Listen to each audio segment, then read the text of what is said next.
মানুষ যেখানে যাক না কেন সর্বক্ষণ কিরামান কাতিবিন সঙ্গে থাকবে, সর্বক্ষণ মানুষের সঙ্গে থাকবে, সর্বক্ষণ মানুষের সঙ্গে থাকবে। শুধু এই দুনিয়াতে না, কাল কিয়ামতের ময়দানে যখন আল্লাহ তাআলা কাহ্হার রূপ ধারণ কইরা মালিক যখন ওই বিচারকের আসনে বসবেন, ওই সময় কিরামান কাতিবিন দুইজন ফেরেশতা আল্লাহ তাআলা বলেন ওয়াজাআত কুল্লু নাফসিন মাহা সাইকু ওয়া শাহীদ। প্রত্যেক ব্যক্তি উপস্থিত হবে, তার সঙ্গে থাকবে একজন সায়েক আর একজন হবে শাহেদ। সায়েক কাকে বলা হয়? সায়েক বলা হয় ওই ব্যক্তিকে যে ব্যক্তি কোনো দলের পিছন থেকে, কোনো জন্তুর দলের পিছন থেকে হাঁকিয়ে হাঁকিয়ে নিয়ে যায়। শাহেদ বলা হয় যে ব্যক্তি আগে আগে গিয়ে মাওলার দরবারে তার আমলনামা পেশ করে তার বিরুদ্ধে সাক্ষ্য দিবে। এই দুইজন হলো কিরামান কাতিবিন। কাল কিয়ামতের ময়দানে একজন ফেরেশতা আমাদেরকে হাঁকিয়ে হাঁকিয়ে পিছন থেকে ঠেলে ঠেলে মাওলার দরবারে নিয়ে যাবে, আরেকজন আগে আগে গিয়া মাওলার দরবারে আমলনামা উপস্থিত করবে। এরা হলো দুইজন কিরামান কাতিবিন। এই দুই ফেরেশতা এমন ফেরেশতা, এরা আমরা যা যা করি সব কিছু তারা লিখে, আমরা যা যা বলি তাও তারা লিখে। শুধু তাই না, আমার আপনার জবান দিয়ে কখন কি বের হইতেছে এইগুলো তারা সংরক্ষণ করে। আল্লাহ তাআলা বলেন মা ইয়ালফিজু মিন কাউলিন ইল্লা লাদাইহি রাকিবুন আতীদ। মানুষ যেই কথাই উচ্চারণ করে না কেন, এইগুলো রেকর্ড করার জন্য, এইগুলো সংরক্ষণ করার জন্য ফেরেশতা রয়েছে। এরা হলো কিরামান কাতিবিন। আর কিরামান কাতিবিন হলো এমন এক ফেরেশতা, যে ফেরেশতা মানুষের সঙ্গে বন্ধুত্বও নাই, যে ফেরেশতা মানুষের সঙ্গে শত্রুতাও নাই। মানুষের কোনো কিছু তারা বাড়িও লেখে না, কমেও লেখে না। মানুষ যা যা করে তারা তাই লিখে, মানুষের সঙ্গে তাদের কোনো কিছু সম্পর্ক নাই। এরা হলো এই দুইজন ফেরেশতা কিরামান কাতিবিন। আর আল্লাহ তাআলা তাদেরকে যে হুকুম করেন এর বিপরীত তারা করে না। আল্লাহ তাআলা বলেন লা ইয়াসুনাল্লাহা মা আমারহুম ওয়া ইয়াফআলুনা মা ইউমারুন।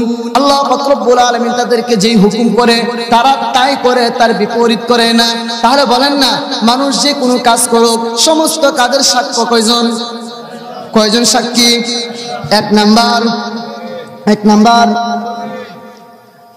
দুই নাম্বার ফেরেশতা। এই হলো দুই নাম্বার। তিন নাম্বার হলো আমলনামা। বলেন তিন নাম্বার কি? সবাই বলেন তিন নাম্বার।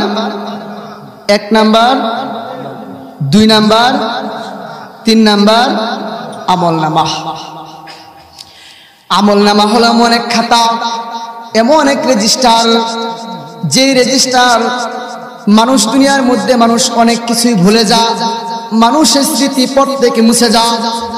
কিন্তু আমলনামা হলো এমন এক খাতা, এমন এক রেজিস্টার, যে রেজিস্টারের মধ্যে কোনো মানুষ এগুলো ধরতে পারবে না, পরিবর্তন করতে পারবে না, পরিমার্জন করার ক্ষমতা কারো নাই। এটা হলো আমলনামা। এই আমলনামা মানুষের তিন নাম্বার সাক্ষী। কাল কিয়ামতের ময়দানে আল্লাহ পাক রব্বুল আলামিন মানুষের সামনে তার আমলনামা উপস্থিত করবে। আমলনামা উপস্থিত করার পর মানুষ, আল্লাহ পাক রব্বুল আলামিন হুকুম করবে ইকরা কিতাবাক, পড়ো তোমার আমলনামা। কাফা বিনাফসিকা আল-ইয়াওমা আলাইকা হাসিবা, আজকে তোমার হিসাব নিকাশের জন্য তুমি যথেষ্ট, তুমি যথেষ্ট। মানুষগুলো তার আমলনামা হাতের মধ্যে পাইবে, আমলনামা হাতের মধ্যে নিয়ে এভাবে পড়বে আর দেখবে হায় হায় হায় হায় সব কিছু দেখা লেখা আছে।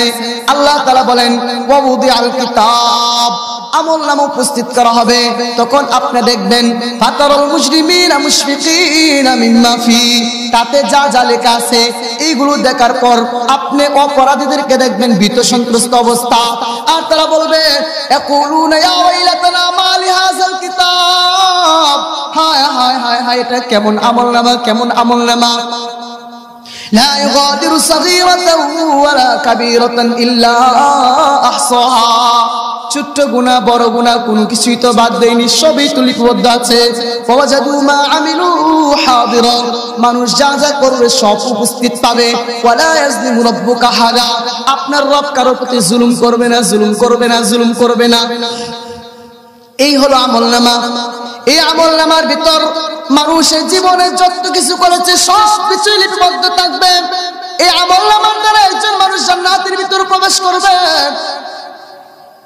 আমলনামার দ্বারা একজন মানুষ জাহান্নামের ভিতর যাবে। আল্লাহ পাক রব্বুল আলামিন বলেন, যার আমলনামাটা ডান হাতের মধ্যে দেওয়া হবে ওই ব্যক্তি খুশিতে ভাগ ভাগ হয়ে যাবে, খুশিতে আত্মহারা হয়ে যাবে, মানুষ খুশি খুব আনন্দিত হবে। আল্লাহ বলেন, ফাম্মা মান উতিয়া কিতাবাহু বিয়ামিনি, যার আমলনামাটা ডান হাতের মধ্যে দেওয়া হবে ওই ব্যক্তি তার আমলনামা পাইয়া দুনিয়ার মধ্যে যেমন একজন ভালো ছাত্র ভালো রেজাল্ট করার পর রেজাল্ট নিয়ে কখনো নানার কাছে যায়, কখনো নানির কাছে যায়, বন্ধু বান্ধবের কাছে যায়, মায়ের কাছে যা, বাবার কাছে যা, আত্মীয় স্বজনের কাছে যা, কাল কিয়ামতের ময়দানে যার আমলনামাটা ডান হাতের মধ্যে দিবে, ফাম্মা মান উতিয়া কিতাবাহু বিশিমালি, যার আমলনামাটা ডান হাতের মধ্যে দিবে, ফায়াকুলু হা উমকরাউ কিতাবিয়া, ওই ব্যক্তি তার আমলনামা নিয়ে নানার কাছে যাবে, নানির কাছে যাবে, মামার কাছে যাবে, চাচা চাচি সবার কাছে যাবে, আত্মীয় স্বজনের কাছে যাবে, বন্ধু বান্ধবের কাছে যাবে, গিয়া বলবে, ফায়াকুলু হা উমকরাউ কিতাবিয়া, বলবে এই ধরো ধরো উকরাউ কিতাবিয়া, আমার আমলনামাটা পড়ো। দুনিয়ার মধ্যে একজন ভালো ছাত্র ভালো রেজাল্ট করার পর রেজাল্ট শীট নিয়ে যেমন আত্মীয় স্বজনের কাছে যাও, গিয়ে বলে দেখো দেখো দেখো আমার রেজাল্টটা দেখো, কাল কিয়ামতের ময়দানে মানুষগুলো যার ডান হাতের মধ্যে আমলনামা দিবে ওই ব্যক্তি তার আমলনামা হাতে পাইয়া আমলনামা হাতের মধ্যে নিয়ে মানুষের কাছে যাবে, বন্ধু বান্ধবের কাছে যাবে, গিয়ে বলবে ধরো ধরো আমার আমলনামাটা একটু পড়ো। فيقول ها اقرأوا كتابيا إني ظننت أني ملاق حسابيا, আর আমি যখন দুনিয়াতে ছিলাম, দুনিয়াতে থাকাকালীন আমি তো বিশ্বাস করেছিলাম এই আমলনামার সঙ্গে আমার সাক্ষাৎ হবে, এই জন্য আমি ভালো ভালো কাজগুলো করেছিলাম। ইন্নী জানান্তু আন্নী মুলাকিন হিসাবিয়া, আমি দুনিয়াতে থাকতে আমি বিশ্বাস করেছিলাম এর সঙ্গে আমার মুলাকাত হবে, সাক্ষাৎ হবে। ইন্নী জানান্তু আন্নী মুলাকিন হিসাবিয়া ফাহুয়া ফি ঈশাতির রাদিয়া, সুতরাং সে আরাম আয়েশে জীবন যাপন করতে থাকবে। কোথায় কোথায় কোথায়? আল্লাহ পাক রব্বুল আলামিন বলেন, ফি জান্নাতিন আলিয়া, উঁচু জান্নাতের মধ্যে, কুতুফুহা দানিয়া, যার ফলগুলো ঝুঁকে থাকবে। সুবহানাল্লাহ বলবেন না? যার ফলগুলো ঝুঁকে থাকবে আর তাকে হুকুম করা হবে, কুলু ওয়াশরাবু হানিআম বিমা আসতাফু ফিল আইয়ামিল খালিয়া, ও বান্দা দুনিয়াতে থেকে থেকে তুমি পরকালে যে সমস্ত আমল করে পাঠাইছো ওইগুলোর বিনিময়ে খাও, পান করো। এই হলো যাদের আমলনামা ডান হাতের মধ্যে দেওয়া হবে, কিন্তু যার আমলনামা বাম হাতের মধ্যে দেওয়া হবে, যারা খারাপ ছাত্র, যাদের রেজাল্ট ভালো হয় না, এরা দেখবে রেজাল্টের আগে থেকে মন খারাপ, এরা শুধু চায় রেজাল্ট প্রকাশ না হোক, রেজাল্ট প্রকাশ না হোক। কাল কিয়ামতের ময়দানে যার আমলনামাটা বাম হাতের মধ্যে দেওয়া হবে, ওয়াম্মা মান উতিয়া কিতাবাহু বিশিমালি, যার আমলনামাটা বাম হাতের মধ্যে দেওয়া হবে, ফায়াকুলু ইয়া লাইতানি লাম উতা কিতাবিয়া, ওই ব্যক্তি বলবে হায় হায় যদি আমার আমলনামা আমাকে না দেওয়া হইতো, ওয়ালাম আদরি মা হিসাবিয়া, আমার হিসাব নিকাশ আমাকে না জানানো হইতো, ইয়া লাইতাহা কানাতিল কাদিয়া, একবার মৃত্যুবরণ করছিলাম ওইটাই যদি শেষ হয়ে যেত, পুনরায় যদি আমাকে জীবিত না করতো, ইয়া লাইতাহা কানাতিল কাদিয়া মা আগনা আন্নি মালিয়া, হায় হায় হায় হায় হায় আমার ধন সম্পত্তি কোনো কাজে আসলো না, হালাকা আন্নি সুলতানিয়া, আমার রাজত্ব সব শেষ। আল্লাহ পাক রব্বুল আলামিন ঘোষণা করবে, খুযু ফাযুল্লু, ধরো ধরো ধরাকে ধরো, বেরি পড়াও, সুম্মাল জাহিমা সাল্লু, একে জাহান্নামের মধ্যে নিক্ষেপ করো, নিক্ষেপ করো। মানুষগুলো যখন এরকম হুকুম করা হবে, মানুষ এর পরেও বলবে জাহান্নাম থেকে বাঁচার জন্য বলবে, মাওলা আমি তো এমন গুনাহ করি নাই, এই আমলনামা ভুয়া, এইগুলো আমার দ্বারা হয় নাই, এই গুনাহ আমি করি নাই, এই অপরাধ মাওলা আমি করি নাই, এইগুলো আমার দ্বারা হয় নাই মাওলা, হয় নাই। আল্লাহ পাক রব্বুল আলামিন তখন তার জবানটা বন্ধ করে দিবেন, জবান বন্ধ করে দিয়া মানুষের 4 নাম্বার সাক্ষী অঙ্গ পতঙ্গের জবান আল্লাহ খুলে দিবে। তাহলে বলেন তো, আমি আপনি ভালো কাজ করি, মন্দ কাজ করি, যত কাজ করি, সমস্ত কাজের পর্যবেক্ষণের জন্য আল্লাহ তাআলা আমাদের সাথে কয়জন সাক্ষী রেখেছে? 1 নাম্বার কি ছিল? এক নাম্বার, দুই নাম্বার ফেরেশতা, দুই নাম্বার, তিন নাম্বার আমল নামা, চার নাম্বার হলো অঙ্গ প্রত্যঙ্গ। বলেন তো চার নাম্বার কি? আমার আপনার দেহের অঙ্গ প্রত্যঙ্গ। তিন নাম্বার সাক্ষী উপস্থিত করার পর মানুষগুলো জাহান্নাম থেকে বাঁচার জন্য আল্লাহ তাআলা দরবারে বলবে, মাওলা এমন গুনাহ তো আমি করি নাই, এই অপরাধগুলো আমি করি নাই, এইগুলোর সাথে আমি জড়িত না, ও মাওলা এগুলো আমি করি নাই জাহান্নাম থেকে বাঁচার জন্য আল্লাহ পাক রব্বুল আলামিন জবান বন্ধ করে দিবে। চার নাম্বার সাক্ষী অঙ্গ প্রত্যঙ্গের জবান খুলে দেবে। অঙ্গ প্রত্যঙ্গের জবান খুলে দেওয়ার পর হাত ডাইতে বলবে, মাওলা এই মানুষটাই হাত দিয়া আমাকে দিয়ে অনেক গুনাহ করেছে, এই কাজ করেছে, সেই কাজ করেছে, মানুষের উপর আক্রমণ করেছে, মানুষের উপর আঘাত করেছে, মানুষের অর্থ সম্পদ লুণ্ঠন করেছে, চুরি করেছে, ডাকাতি করেছে। হাত বলবে, পা বলবে, মাওলা আমার এই পা দিয়া এই ব্যক্তি খারাপ কাজের মধ্যে অংশগ্রহণ করত, বেবিচারের কাজের মধ্যে অংশগ্রহণ করত, নাটকের মঞ্চের মধ্যে যেত, অশ্লীল কাজকর্মে অংশগ্রহণ করত।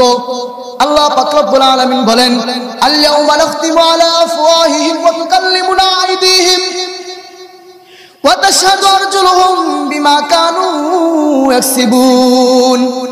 আল্লাহ পাক রব্বুল আলামিন বলেন, আল-ইয়াউমা নাখতিমু আলা আফওয়াহিহিম, আজকে আমি তার মুখের মধ্যে মোহর মেরে দিব, ওয়া তুকাল্লিমুনা আইদিহিম, তার হাত আমার সঙ্গে কথা বলবে, ওয়া তাশহাদু আরজুলুহুম বিমা কানু ইয়াকসিবুন, পা বলবে এই পা দিয়ে সে কি করেছে না করেছে। হাত যখন বলতে থাকবে মাওলা আমাকে দিয়ে অপরাধ করেছে, পা যখন বলতে থাকবে মাওলা আমাকে দিয়ে কাজগুলো করেছে, চোখ বলতে থাকবে মাওলা আমি চোখ দিয়ে সে খারাপ কাজ করেছিল, খারাপ জিনিস দেখেছিল, কান বলতে থাকবে মাওলা এই কান দিয়ে সে খারাপ কাজগুলো শুনেছিল, খারাপ জিনিস শুনেছিল। হাত কথা বলবে, পা কথা বলবে, চক্ষু কথা বলবে, আমার পুরা দেহে পুরো অঙ্গই কথা বলবে। যখন এরকম করতে থাকবে তখন জবান তাদেরকে ডাকতে বলবে, ওয়াকালু লিজুলুদিহিম লিমা শাহিদতুম আলাইনা, জবান ডাক দিয়ে বলবে, হায় হায়, চামড়া দিয়ে লক্ষ্য কইরা বলবে, অঙ্গ প্রত্যঙ্গ দিয়ে লক্ষ্য কইরা বলবে, ওয়াকালু লিজুলুদিহিম লিমা শাহিদতুম আলাইনা, কেন তুমি আমাদের বিরুদ্ধে সাক্ষ্য দিচ্ছ? কেন? ওয়াকালু লিজুলুদিহিম, সে তার চামড়াকে বলবে, লিমা শাহিদতুম আলাইনা, আরে আমার বিরুদ্ধে কেন সাক্ষ্য দিচ্ছ? ওহা তুমি কেন আমার বিরুদ্ধে সাক্ষ্য দিচ্ছ? বাবা তুমি কেন আমার বিরুদ্ধে সাক্ষ্য দিচ্ছ? কেন আমার বিরুদ্ধে সাক্ষ্য দিচ্ছ? প্রত্যেকটা অঙ্গ প্রত্যঙ্গকে বলবে, কেন কেন সাক্ষ্য দিচ্ছ? ওয়াকালু লিজুলুদিহিম লিমা শাহিদতুম আলাইনা, চামড়াকে লক্ষ্য করে বলবে, কেন কেন কেন আমার বিরুদ্ধে সাক্ষ্য দিচ্ছ?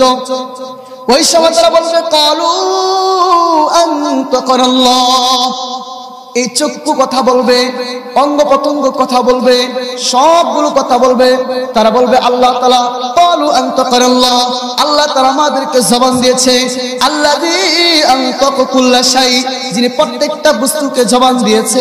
সুতরাং আজকে আমরা কথা বলার সুযোগ পাইছি, বলতেই থাকবো। বলেন দুনিয়াতে আমরা যা যা করি সমস্ত কার্যকলাপের সাক্ষ্য কয়জন? কয়জন সাক্ষী? এক নাম্বার কি বলেছিলাম? দুই নাম্বার, তিন নাম্বার মুখস্থই হয় না।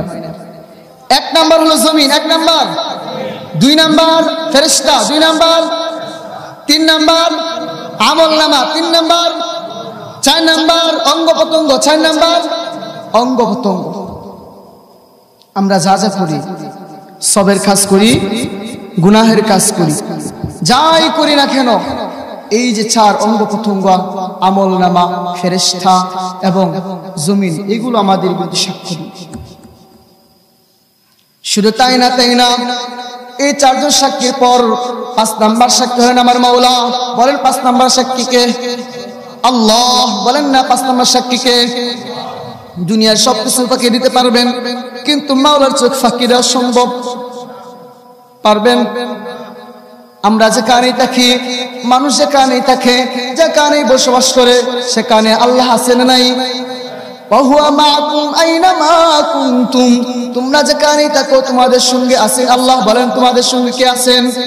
ওয়া হুয়া মাআকুম আইনামা কুনতুম, থাকো সেখানেই আল্লাহ। শুধু তাই না ফাইনামা তুওয়াল্লু ফাসাম্মা ওয়াজহুল্লাহ, ও বান্দা যেদিকে তাকাইবা সেদিকেই আছেন কে? বলেন না, ফাইনামা তুওয়াল্লু ফাসাম্মা ওয়াজহুল্লাহ, যেদিকে চক্ষু ফিরাইবা সেদিকেই আল্লাহ, সেদিকেই আল্লাহ, সেদিকেই আল্লাহ। ও বান্দা তুমি যা যা করো, মানুষ যা যা করে সব কিছু শুনেন আল্লাহ। মানুষ যা করে তা দেখেন আল্লাহ, মানুষ যা বলেন তাও শুনেন আল্লাহ। আল্লাহ তাআলা বলেন ইন্নাল্লাহা সামিউন বাসীর, আল্লাহ পাক রব্বুল আলামিন সামিউন বাসীরুন, সর্বশ্রোতা সর্বদ্রষ্টা। মানুষ যা করে তা দেখেন আল্লাহ, মানুষ যা বলে তা শুনেন আল্লাহ। আল্লাহ তাআলা সবকিছু শুনেন শুধু তাই না, সবকিছু দেখেন শুধু তাই না, বরং আমার আপনার অন্তরের ভিতরে কি কি কল্পনা জল্পনা আছে এইগুলো জানেন কে? বলেন না, আল্লাহর নামটা একটু মুখ বের করেন, কে জানেন? আল্লাহ। বলেন কে? আল্লাহ তাআলা বলেন ইয়ালামু খাইনাতাল আয়ুনি ওয়া মা তুখফিস সুদূর, চোখের খেয়াল সম্পর্কে জানেন আল্লাহ। শুধু তাই না বান্দা, এই কলবের ভিতরে তুমি কি কল্পনা করতেছ? কখন কি করবা, কোথায় কোন মানুষকে আক্রমণ করবা, কোথায় জিনার কাজে অংশগ্রহণ করবা, কখন কি করবা না করবা, যত প্ল্যান প্রোগ্রাম আছে কলবের ভিতরে এইগুলো জানেন কে? আল্লাহ তাআলা জানেন ইয়ালামু খাইনাতাল আয়ুনি ওয়া মা তুখফিস সুদূর, ও বান্দা তোমার চোখের খেয়াল সম্পর্কে জানেন আল্লাহ, তোমার কল্পনা জল্পনা এগুলো জানেন আল্লাহ, সব কিছুই জানেন আল্লাহ। যদি দুনিয়ার কোনো মানুষ না দেখে, দুনিয়ার কোনো মানুষ না শুনে, দুনিয়ার মানুষ কোনো কিছুই না করে, তারপরেও সবকিছু শুনেন দেখেন একমাত্র আল্লাহ। ফারুক আযমের জামানা হযরত ওমর ফারুক রাদিয়াল্লাহু তাআলা আনহু খলিফাতুল মুসলিমিন, তিনি আমাদের এখন যারা খলিফা, এখন যারা রাজা বাদশা হয়, এখন যারা মন্ত্রী হয় তাদেরকে চেনা যায়, কারণ ইন্টারনেটের যুগ, ফেসবুকের যুগ, চেনা যায়। কিন্তু খলিফাতুল মুসলিমিন ওই জামানার মধ্যে ইন্টারনেট ছিল না, এরকম মোবাইল ফোন ছিল না, ফেসবুক ছিল না, কোনো কিছুই ছিল না। কে আমিরুল মুমিনিন, কে খলিফা, এইগুলো চেনা যেত না, কারণ সেই যুগটা এমন ছিল না। খলিফাতুল মুমিনিন হযরত ওমর রাদিয়াল্লাহু তাআলা আনহু রাত্রে বেলায় মানুষের খোঁজ খবর নিতেন, মানুষ কি করে না করে, মানুষের খাবারের অভাব আছে কিনা, মানুষ কোনো অশান্তিতে আছে কিনা, মানুষের কোনো দুঃখ কষ্ট আছে কিনা, এইগুলো পর্যবেক্ষণ করার জন্য ফারুক আযম রাত্রে বেলা ছদ্মবেশে সালার সব পরিধান কইরা সমাজের ভিতর ঘুরতেন, ঘুরে ঘুরে দেখতেন কার কোনো কষ্ট আছে কিনা। এইভাবে ঘুরতেন ফিরতেন আর দেখতেন কার কোনো অসুবিধা আছে কিনা। একদিনের ঘটনা, ফারুক আযম ওমর ফারুক রাদিয়াল্লাহু তাআলা চট পরিধান কইরা তার রাজ্যের মধ্যে ঘুরতেছে, মানুষের দুঃখ সুখ দেখার জন্য তিনি ঘুরতেছেন বিভিন্ন জায়গা। শেষ রাত্র হয়ে যায়, হঠাৎ করে তিনি একটি ঘরের নিকট গেলেন। ঘরের নিকট গিয়া শুনে ঘর থেকে কিসের জন্য আওয়াজ হইতেছে, মা আর মেয়ের গল্প। এখন তিনি কি করলেন, ফারুক আযম দাঁড়াইয়া গেলেন, দেখি কোনো অসুবিধা আছে কিনা, কোন রকম কোনো কাজকর্ম আছে কিনা, তাদের কোনো প্রয়োজন আছে কিনা। একটু দাঁড়াইয়া দেয়ালের সঙ্গে পিঠ ঠেকাইয়া কানটা লাগাইয়া শুনে মা আর মেয়ে গল্প করতেছে। কিসের গল্প? মা ডাক দিয়ে, মাকে ডাক দিয়ে মেয়ে বলতেছে, মা আমাদের তো আজকে দুধ কম হয়েছে, দহন যে করেছি বকরি থেকে যে দুধ পাইছি এগুলো তো কম, অন্য দিনের মতো হয় নাই। দুধ ব্যবসায়ী আর কি, দুধ বিক্রি করে। এখন তিনি বলতেছে মা, মাকে ডাক দিয়ে সন্তান বলতেছে, মেয়ে বলতেছে, মা আমার তো দুধ কম হয়েছে, কিন্তু সকাল বেলায় তো মানুষ চলে আসবে দুধ নেওয়ার জন্য, কি করা যায়? মা ডাক দিয়ে বলতেছে, মা ডাক দিয়ে বলতেছে, সমস্যা নাই, অল্প পানি মিশায় দাও ওই জায়গায়। মেয়ে যখন মেয়েকে এই কথা বলে, ফারুক আযম তো কঠিন মেজাজের লোক, শক্ত দিলওয়ালা মানুষ, উম্মতের মধ্যে সবচেয়ে কঠিন মানুষ। যে মানুষটাকে শয়তানে ভয় পেত, উমর যে রাস্তা দিয়ে যাইতো শয়তান শয়তান দিক দিয়ে পথ অতিক্রম করতো না। এমন কঠিন হৃদয়ের অধিকারী ছিলেন, এমন কঠিন হৃদয়ের অধিকারী ছিলেন। মেজাজটা খারাপ হয়ে গেছে, মনে মনে বলতেছে এখনই গিয়ে কিছু একটা করি। কিন্তু তৎক্ষণাৎ যখন মেয়েকে মা বলতেছে সমস্যা নাই সমস্যা নাই, অল্প পানি মিশায় নাও, সঙ্গে সঙ্গে মেয়ে বলতেছে মা উমর তো নিষেধ করেছে, ও মা উমর তো নিষেধ করেছে পানি মিশাতে দুধের সঙ্গে। উমর রাদিয়াল্লাহু তাআলা মেজাজটা যখন খারাপ হয়ে যায়, এই কথা শোনার সঙ্গে সঙ্গে একটু দিলটা ঠান্ডা হয়ে যায়। না না না না না, আমার যুগে দেখা যায় এমন মানুষ আছে যারা আমার কথাগুলো শুনে। মা ডাকতে বলতেছে মেয়ে এই রাত্রিবেলা উমর কোথায় থেকে আসবে? উমর তো জানবে না, যদি সামান্য পানি তুমি মিশাও তাহলে উমর তো বুঝবে না, উমর তো অনুভব করতে পারবে না, সে তো জানতে পারবে না। মেয়ে ডাকতে বলতেছে মা উমর জানবে না ঠিক আছে, কিন্তু উমরের মালিক আল্লাহ কোথায়? ও মা উমর জানবে না ঠিক আছে, উমর জানার কোনো প্রয়োজন নাই।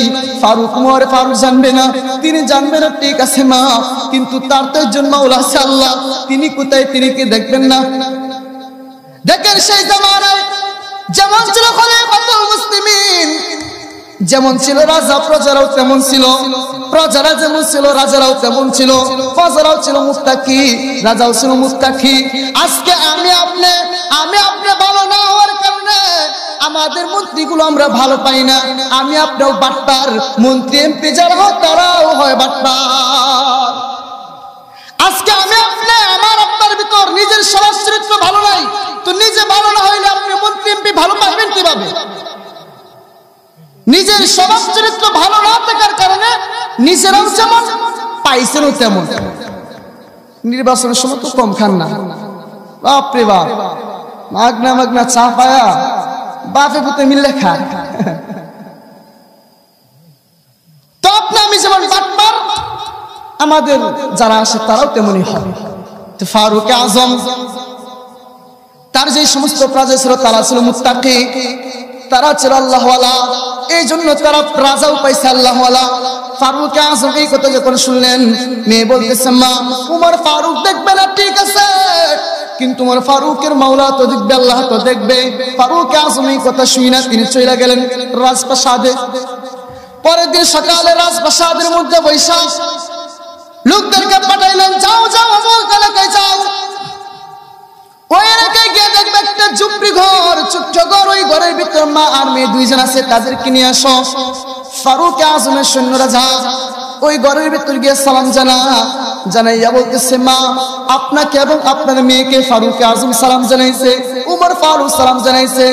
এখন মার অন্তরের ভিতর পানি নাই, হায় হায় এটা কি হইল? রাত্রিবেলা যে আমরা বললাম দুধের মধ্যে পানি মিশানোর জন্য, এটা কি উমর ফারুক জানছে? চিন্তা ভাবনা করতে লাগলেন, ভয় পেয়ে গেলেন। কিন্তু ভয় পাওয়ার পরেও মা আর মেয়ে ফারুক আজমের দরবারে উপস্থিত হয়। উমর ফারুক রাদিয়াল্লাহু তাআলা যখন তাদেরকে দেখলেন, দেখার পর জিজ্ঞেস করলেন আপনার মেয়ে বিবাহিত নাকি অবিবাহিত? খোঁজ খবর নিলেন, নিয়ে দেখে মেয়ে অবিবাহিত। ফারুক আজম বললেন, ওই মা মেয়ের মাকে বলতেছে আপনার মেয়েকে আমার সন্তান আব্দুল্লাহকে দিয়ে বিবাহ করাতে চাই। মা বাদ তিনি বলতেছে না না, এটা হতেই পারে না, আপনি হলেন অর্ধ জাহানের খলিফা আর আমি হলাম গরিব মানুষ, আমি তাকে ছোট্ট একটা বনের ঘরে, ছোট্ট একটা ঘরের ভিতর আমি বসবাস করি, আমার বংশমর্যাদা তেমন না, আপনারা হলেন বংশমর্যাদা দিয়ে উন্নত, আপনারা বিবাহ করাবেন উন্নত জায়গা, আর আমরা তো হলাম গরিব মানুষ, আমাদের মেয়েকে কিভাবে কেমনে কি হবে, কিভাবে বিবাহ হবে? আপনি মনে হয় আমার সঙ্গে মজা করতেছেন। ফারুক আজম বলে না, গত রাত্রে আমি যেই ঘটনা শুনেছি, ওই ঘটনা শোনার পর থেকে এমন মুত্তাকি মেয়ে তো আমি চাই গরিব হোক যেমনই হোক। ফারুক আজম রাদিয়াল্লাহু তাআলা নিজের সন্তানের ব্যাপারে ওই মহিলার সঙ্গে, ওই মেয়ের সঙ্গে বিবাহ প্রস্তাব দিলেন তার মায়ের কাছে। মাও রাজি হয়ে যায়, বিবাহ হয়ে যায়। ফারুক আজম রাদিয়াল্লাহু তাআলা ওই মহিলাকে ঘরের ভিতর আনলেন, সন্তানকে দিয়ে বিবাহ করাইলেন। বিবাহ করানোর পর ওই বিবিকে, ওই সন্তানের স্ত্রীকে, ওই মেয়েকে তিনি বললেন, ও মা আমি উমর যখন প্রতিদিন রাজপ্রাসাদে যাব, যখন আমি রাজ্য পরিচালনার জন্য ঘর দিয়ে বের হব, তোমার একটা দায়িত্ব আছে। মেয়ে জিজ্ঞেস করে কিসের দায়িত্ব, কিসের দায়িত্ব, কিসের দায়িত্ব? ফারুক আযম বলে, মা যখনই আমি ওর ঘর থেকে বের হব রাজ্য পরিচালনা করার জন্য আমাকে ডাক দিয়ে বলবা, ওরে উমর শুনো, উমর না দেখলেও উমরের মালিক কিন্তু দেখতেছে। ওমর শুনো, তুমি উমর না দেখলেও তোমার রব আল্লাহ কিন্তু দেখতেছে। তুমি প্রতিদিন মামাকে এই কথা মনে করায় দিবা, আমি যখন রাজ্য পরিচালনার জন্য ঘর থেকে বের হবো সঙ্গে সঙ্গে তুমি আমাকে শুধু এতটুকু বলবা, উমর না দেখলেও উমরের রব আল্লাহ তাআলা দেখতেছে। দেখেন সেই যুগে ছোট্ট একটা মেয়ে যারা গ্রামে বসবাস করে তাদের ভিতর কেমন তাকওয়া ছিল। এই তাকওয়ার কারণে সে আজকে একজন রাজার ছেলের স্ত্রী হয়ে যায়। তো যেই কথা বলতেছিলাম, আমি আপনি যাই করি না কেন আল্লাহ তাআলা কি করতেছেন বলেন? আল্লাহ তাআলা দেখতেছেন। এখন বলেন, গুনাহ করা যাবে? গুনাহ করতে পারবেন? হ্যাঁ, আহা, আজকে আমরা গুনাহের কাজের মধ্যে লিপ্ত। আজকে আমরা প্রতিটা মানুষ শুধু গুনাহ আর গুনাহ, গুনাহ আর গুনাহের মধ্যে লিপ্ত। জমির উপর যা ইচ্ছা তাই আমরা করতেছি, কিন্তু একবার ভাবতেছি না এই জমিন তো আমার বিরুদ্ধে সাক্ষ্য দিবে। জমির উপর আমি যা ইচ্ছা তাই করতেছি, একবার ভাবতেছি না আরে আমার দুই কাঁধে তো দুইজন ফেরেশতা কিরামান কাতিবিন রয়েছে। জমির উপর আমি আপনি যা ইচ্ছা তাই করতেছি, কিন্তু একবার ভাবতেছি না আরে আমার আমলনামা তোমার বিরুদ্ধে সাক্ষ্য দিবে। আমি একবার ভাবতেছি না এই অঙ্গ প্রত্যঙ্গ আমার বিরুদ্ধে সাক্ষ্য দিবে, আমার মালিক আমাকে দেখতেছে। এটা আমরা ভাবতেছি। অথচ আজকে দুনিয়ার কোন জায়গায় যদি যাই গিয়ে সেই জায়গায় দেখি সিসি ক্যামেরা, চতুর্দিক থেকে সিসি ক্যামেরা, ওই জায়গায় গিয়ে আমরা কত সতর্ক হই। কেমন সতর্ক হই যে আমাদের দ্বারা যদি কোনো অপরাধ হয়ে যায় তাহলে আমার জেল হবে, ফাঁসি হবে, সিসি ক্যামেরায় ভাসবে, আমি অপরাধী সাব্যস্ত হব। এই জন্য কত সতর্ক হই। অথচ আল্লাহ তাআলা দুনিয়ার এই সমস্ত সিসি ক্যামেরা থেকে লক্ষ কোটি গুণ শক্তিশালী সিসি ক্যামেরা আমার আপনার সাথে রাখছে, কিন্তু আমরা গুনাহে লিপ্ত হইতেছি। হ্যাঁ, জমিন তো ভালো কাজেরও সাক্ষ্য দিবে, খারাপ কাজেরও সাক্ষ্য দেবে।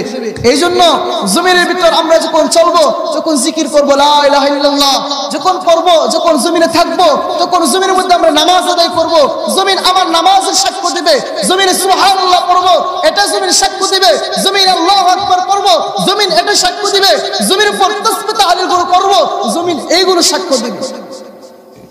এই জন্য আমাদেরকে বেশি বেশি ভালো কাজগুলো করতে হবে, ভালো কাজের মধ্যে অংশগ্রহণ করতে হবে, ভালো কাজগুলোর ভিতর বেশি বেশি করতে হবে, যেন জমিন আমার ভালো কাজের সাক্ষ্য দেয়, গুনাহের কাজের সাক্ষ্য না দেয়। আজকে আমি আপনি যে গুনাহগুলো করতেছি, যে অপরাধ করতেছি, একবার চিন্তা করেন তো, যদি এই কাজগুলো মোবাইলে রেকর্ড করে ভিডিও করে আপনার সন্তানকে এক পাশে রেখে, আপনার স্ত্রীকে এক পাশে রেখে, আপনার মাকে এক পাশে রেখে, বাবাকে এক পাশে রেখে যদি এটা ভিডিওটা ছেড়ে দেওয়া হয়, বলেন আপনি মা বাবার সামনে অবস্থান করতে পারবেন? এমন গুনাহ আমরা করতেছি না? তাহলে মা বাবার সামনে যে গুনাহ করার পর বসে থাকা যায় না, মা বাবার সামনে যে গুনাহ করার পর অবস্থান করা যায় না, সেই গুনাহ নিয়ে মালিকের দরবারে কেমনে দাঁড়াইবে? আল্লাহ বলে আলা ইয়াজুন্নু উলাইকা আন্নাহুম মাবউসুন, তারা কি ধারণা করে না তাদেরকে পুনর্জীবিত করা হবে? লিয়াউমিন আযীম, মহাদিবস, কিয়ামত দিবস, অর্থাৎ কিয়ামতের দিন তাদেরকে পুনর্জীবিত করা হবে, এটা কি তারা ধারণা করে না? ইয়াউমা ইয়াকুমুন নাসু লিরাব্বিল আলামিন, যেদিন তারা সমস্ত জগতের রবের সামনে দাঁড়াবে, সেই দিন কি তারা ভয় করে না?